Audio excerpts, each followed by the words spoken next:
Hey there guys, it's Hobo525 here, back with another video, and today I'm going to be taking a look at the Marvel Legends series Black Widow movie wave, Red Guardian. So yeah, if you guys haven't known, this figure has been my most wanted for like 5 or 6 months now, pretty much ever since it was revealed. So I finally got him today at my local comic book store, and I cannot be any happier with how he looks. So yeah, with all that said, let's get into it. So I really do love this box art. Yeah, very nice drawing of Red Guardian on this side and on this one, and then on the back here is the Crimson Dynamo Build-A-Figure, which I don't know if I'm going to complete this wave because I really only want like Red Guardian and Taskmaster and maybe Black Widow, because I kind of lost interest in this and like getting the whole wave after the movie was delayed. So maybe I'll want to more like when the movie comes out, but for now only interested in like 2 figures. So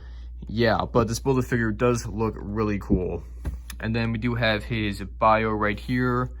Pause if you want to read it. All right, so yeah. And then there's just some stuff on the bottom, all of that nice stuff, I guess. And yeah, let's unbox them.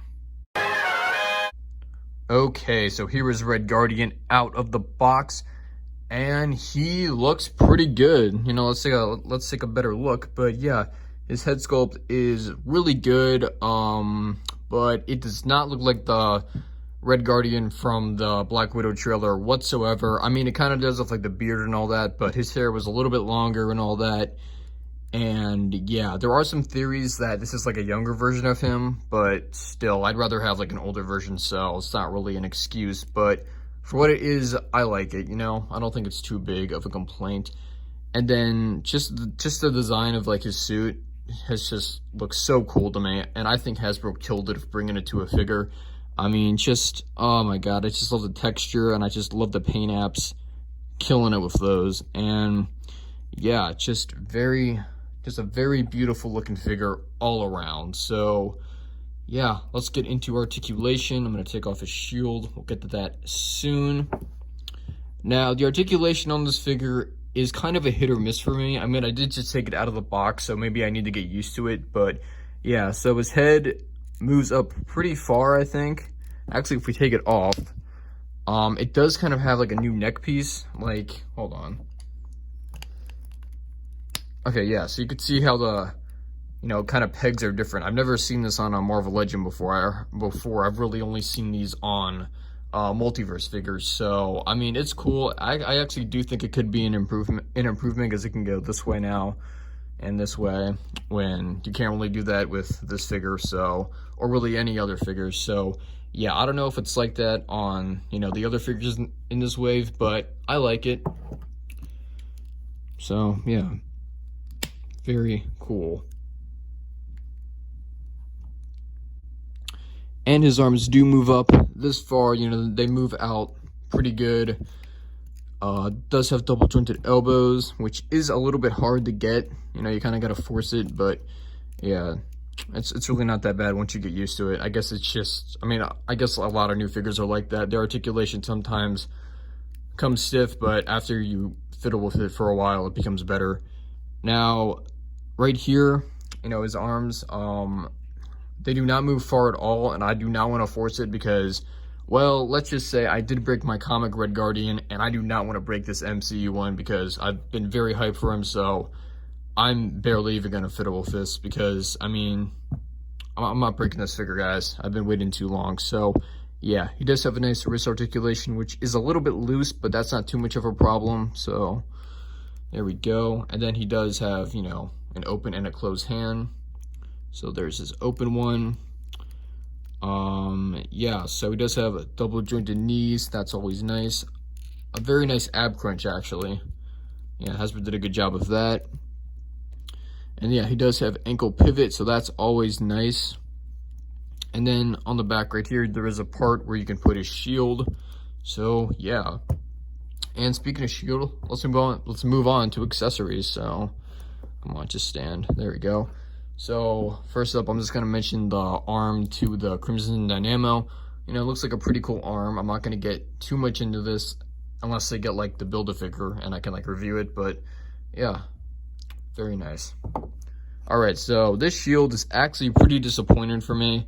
Like, I like the design, don't get me wrong, I think it looks awesome, but I'm gonna get the Captain America shield real quick to compare them.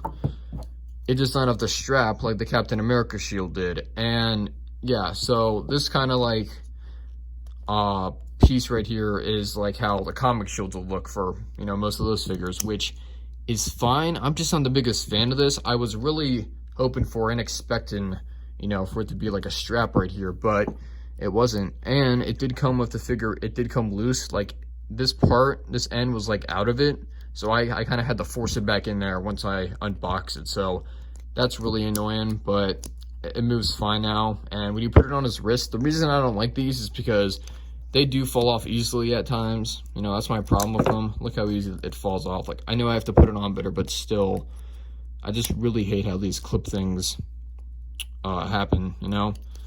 And I could just put it like in his hand like this, but like it really doesn't even fit in there. Well, it kind of does, but it's still very loose.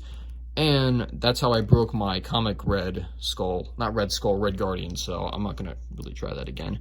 But it does go on its back, so that's awesome. It looks great on his back, actually. So I might just keep him like this most of the time, you know, rather than have him use a shield, because I just think he looks better like this. And I just really don't like the shield piece, so yeah. All right, now it is figure comparison time.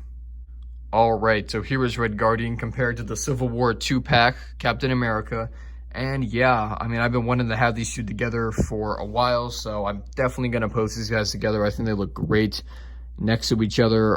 It would be nice, I did not mention this earlier, but I feel like I should. I'm pretty annoyed that this guy did not come with like his helmet. I honestly don't think there's like an excuse for not including that. Like, they could have even included the, you know, this head without the helmet too, like as like a side accessory like they did with this one. But yeah, I really don't get why they didn't go that way with the helmet. So kind of a letdown, but yeah, I mean, like, it doesn't ruin the figure for me, just would have preferred it. Okay, so let's compare him to the comic version now. All right, so here is MCU Red Guardian compared to comic Red Guardian, and yeah, they do go pretty well together. The comic one is actually much taller than the MCU one, which is pretty cool, I guess. But yeah, so, you know, now that I have these two together, I can do some interesting head swaps. So let's do it. All right, so here is this even gonna fit? All right, oh God, that looks so weird. It's like he has no neck at all, but I think the colors match up fine.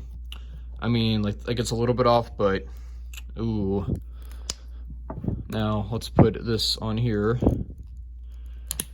All right, that actually doesn't look too bad to me. I mean, the neck kind of makes it look huge, but I don't know. I think the neck is too long for this to actually work, but yeah, you know, just wanted to try to see. All right, so there's that. And here is Red Guardian, you know, the comic version with no hand, because, so I'll tell you the problem with this shield, which it really is my fault, but still. So I tried to put like this in his hand, and I tried to swerve it around so he could like do some cool poses with it. This hand, like, it cannot move. Like, this is as far as it can go. I tried to move it a little bit more, the thing snapped off. So yeah, and I can't really glue it back on because it just sticks out too much. And I've tried. It just not, like, I think I could do it if I, you know, get some better glue, but I was using like some cheap hot glue, so it didn't really stay. But yeah, and then here he is with the comic shield, and I think it looks pretty cool. Oh my God, get on. I hate this shield so much. I really wish they used the clip, they used like a strap for the MCU one, but that's whatever. And yeah, I think it looks all right with this. Okay, yeah, and here's this, by the way. That's how it came. Like this part, this peg, it's like out a little bit. And then there's that on the comic one. I'm not even gonna try and fit it, but it looks cool, I guess. So yeah, there's that wonderful comparison. Now let's put you back. All right. Alright, so all in all, this figure is pretty good. I did expect a little bit more. Like, that shield just really disappointed me, and it does bring down the figure a little bit, but it's honestly not that big of a deal because I'm going to use them without the shield most of the time. But yeah, I am still very glad I got this figure, especially since I got it like on a discount, so yay. I do think the Achilles heel of this figure is the shield, like I mentioned, and some of the articulation is not the best, and I really don't want to try and fiddle with it too much because, I mean, I just don't want it to break, guys. If this guy breaks, I will be very mad. I mean, I was mad enough when this comic figure broke, and I did like this figure a lot, and I still do. He still looks cool on displays, even though he doesn't really have a hand, but the shield kind of blocks it, so I think it's fine. But yeah, I definitely recommend this figure if you're really hyped for the movie. I mean, just look at him. He looks great. So yeah, that's pretty much it for this video. Thank you all for watching, and with that said, Hobo525 out.